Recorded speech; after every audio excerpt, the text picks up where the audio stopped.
লা ইয়ামাসসাহু ইল্লাল মুতাহহারুন, কেহই স্পর্শ করতে পারে না কোরআনকে পবিত্র হওয়া ছাড়া।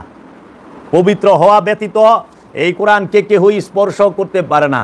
এখন সেই পবিত্রতা কোন পবিত্রতা? সেটা কি আমরা যে মেজাজি পবিত্র হই, হাত মুখ ধুই পানি দিয়া মাটি দিয়া তায়াম্মুম করি, এই পবিত্রতা? এই পবিত্রতা যদি হয় শর্ত, তাহলে আমরা তো দেখতে পাচ্ছি যে অনেক মানুষ ওযু ছাড়া কোরআন ধরছে। কিছুদিন আগে দেখলাম ডেনমার্কে নাকি কোথায় তারা কোরআন ছিঁড়া ফালাইতেছে, অবমাননা করলো না কোরআনের, পুরা ফালাইলো। তাইলে কোরআন তো পুরে না, কোরআন রে তো অপবিত্র অবস্থায় স্পর্শই করা যায় না, পুরা তো অনেক দূরের বিষয়। আমরা দেখলাম না ওই যে 5ই মের সময় বাইতুল মুকাররমে লক্ষ লক্ষ কোরআনের দোকানের মধ্যে লক্ষ লক্ষ কোরআন পুড়ে গেল আগুন লাগিয়া। কোরআন কি পুরে? কখনোই না। কোরআন কি অপবিত্র অবস্থায় ধরা যায়, ছোঁয়া যায়? কখনোই না। সেটা কোন কোরআন? না। কোরআন কি কাগজ আর কালির বাইন্ডিং করা কোনো সহিফা? না। এটা হলো মেজাজি, কোরআনের মেজাজি রূপ, কোরআনের আনুষ্ঠানিক রূপ। নূরি কোরআন হচ্ছে নূর। আল্লাহ নিজেই কইছে কোরআন, এই কোরআন হচ্ছে নূর। কোরআন কি? নূর।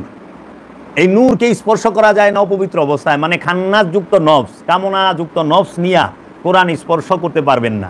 কোরআন স্পর্শ করতে হইলে অবশ্যই খান্নাস মুক্ত হইতে হইব, শয়তান মুক্ত হইতে হইব। নূরকে স্পর্শ করতে হলে নূর হইতে হবে, নূর ছাড়া নূরকে স্পর্শ করা যায় না। এর জন্য কোরআন হইল নূর। কোরআন নূর। এই কোরআন নূরি কোরআন।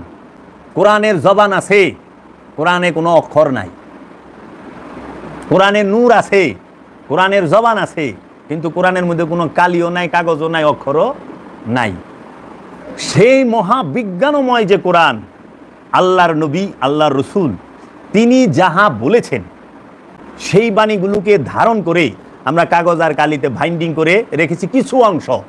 এর জন্য আল্লাহ সূরা লুকমানে বলেছেন যে এই কোরআন এত মহাবিজ্ঞানময় যে তুমি পৃথিবীর গাছগুলোকে কলম বানাও, সমস্ত পানিগুলোকে কালি বানাও, তাও এই কোরআনের তাফসীর লিখে শেষ করতে পারবে না। শুধু তাই নয়, 7 বার কলম বানাও, 7 বার কালি বানাও, তাও এই তাফসীর লিখে শেষ করতে পারবা না। কেন? কারণ কোরআন হচ্ছে নূর, মহানূর।